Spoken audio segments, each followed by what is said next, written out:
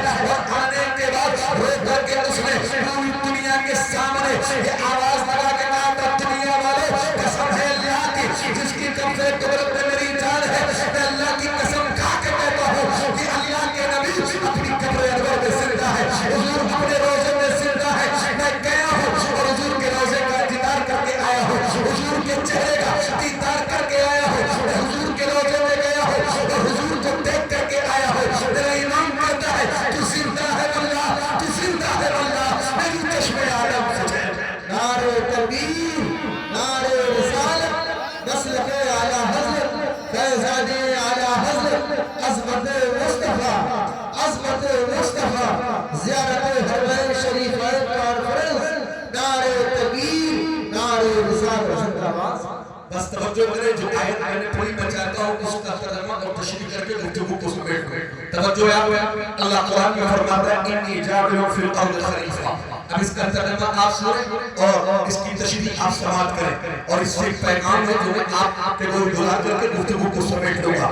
لیکن اللہ تبارک و تعالیٰ نے جب حضرت آدم علیہ السلام کو بنانے کا ارادہ کیا، اللہ نے فرشتوں سے فرمایا فرشتوں میں چاہتا ہوں کہ آدم کی تخلیق کروں اور زمین پر اپنے ایک خلیفہ بناؤں.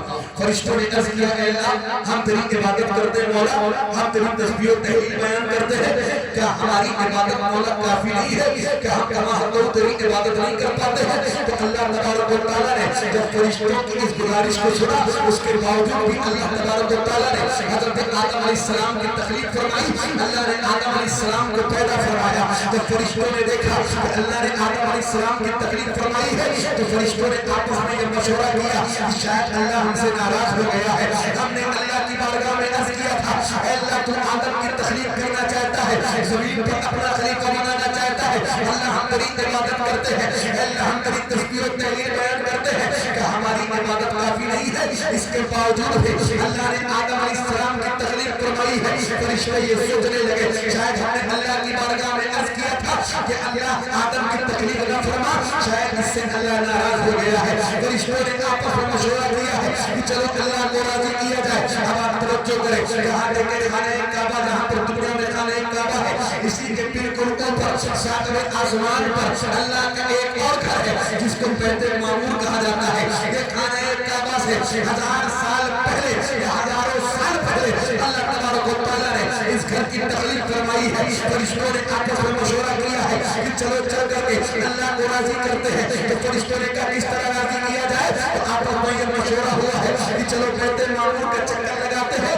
بیت معمور کا طواف کرتے ہیں، اللہ ہم سے راضی ہو جائے گا. فرشتوں نے بیت معمور کی چاروں طرف گھومنا شروع کیا ہے، بیت معمور کا چکر لگانا شروع کیا ہے. 7 چکر فرشتوں نے لگائے ہیں. اللہ نے فرمایا فرشتوں یہ کیا کر رہے ہو؟ فرشتے عرض کرتے ہیں اے اللہ ہمیں یہ لگا کہ تو ہم سے ناراض ہے، ہم نے اس کا طواف کرنا شروع کر دیا کہ تو ہم سے راضی ہو جا.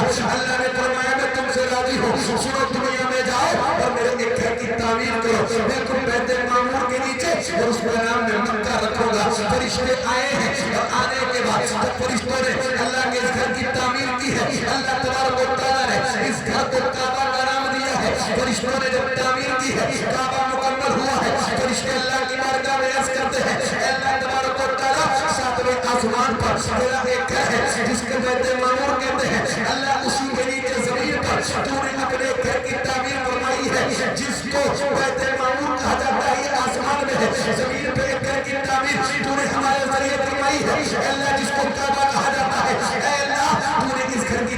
کی فرمائی ہے. اب ذرا توجہ کریں. اللہ نے فرمایا فرشتوں تمہیں جب یہ اندازہ ہوا کہ میں تم سے ناراض ہوں, تم نے بیت معمور کا چکر لگانا شروع کر دیا. جب میرے بندے گناہ کریں گے اور ان کے گناہوں کی وجہ سے ان کو یہ لگے گا کہ میرے گناہ کی وجہ سے اللہ مجھ سے ناراض ہے, وہ آ کر کے خانہ کعبہ کا طواف کریں گے, میں ان کے گناہوں کی یعنی جب بندہ خانہ کعبہ کا طواف کرتا ہے اللہ اس بندے کے گناہ کو مٹاتا ہے. اسی لیے اللہ کی بارگاہ میں دعا کریں اللہ مرنے سے پہلے ایک مرتبہ حضور کے روضے کی زیارت کرا دے. اللہ ایک مرتبہ خانہ کعبہ کی زیارت کرا دے. حضرت اسود کو بوسہ دینا ایک مرتبہ زندگی میں نصیب ہو جائے. اس لیے کہ آپ نے دنیا میں سب کچھ دیکھا, اگر مدینہ نہیں دیکھا تو کچھ نہیں دیکھا. اللہ کی بارگاہ میں دعا ہے اللہ تبارک و تعالیٰ قاری شیر علی صاحب کے اس سفر عمرہ کو اپنی بارگاہ میں قبول اور مقبول فرمائے. اللہ ان کی عبادتوں کو قبول فرمائے, اللہ ان کی تسبیح و تحلیل کو قبول فرمائے, اور اللہ ان کے سفر کو قبول فرمائے. اور جتنے لوگ یہاں بیٹھے سب کے لیے میں دعا کرتا ہوں اللہ ہم سب کو مدینے کی حاضری نصیب فرما دے. آپ محبت اور اطمینان کے ساتھ بیٹھے انشاءاللہ میرے بعد آپ کو محرم شریف بدوی صاحب کو سننا ہے. اس کے بعد انشاءاللہ مفتی صاحب کا خطاب ہوگا, پھر صلاۃ و سلام ہو جائے گا. بس میں شیر کے ساتھ گفتگو کو سمیٹتا ہوں کہ زندگی یہ نہیں ہے کسی کے لیے, زندگی ہے نبی کی نبی کے لیے. نہ صرف مرتا ہے زندگی کے لیے, جینا مرنا ہے سب کچھ نبی کے لیے. مسلک اعلیٰ حضرت پر قائم رہو, زندگی دی گئی ہے اسی کے لیے. اختر قادری خود میں چل دیا, خود راہ ہے ہر ایک قادری کے لیے. مانا کی زمین کو گلزار نہ کر سکے, کچھ خاک تو کم کر گئے گزرے جگر سے ہم بڑے غور سے سن رہا تھا زمانہ, ہمیں چل دیے داستان کہتے کہتے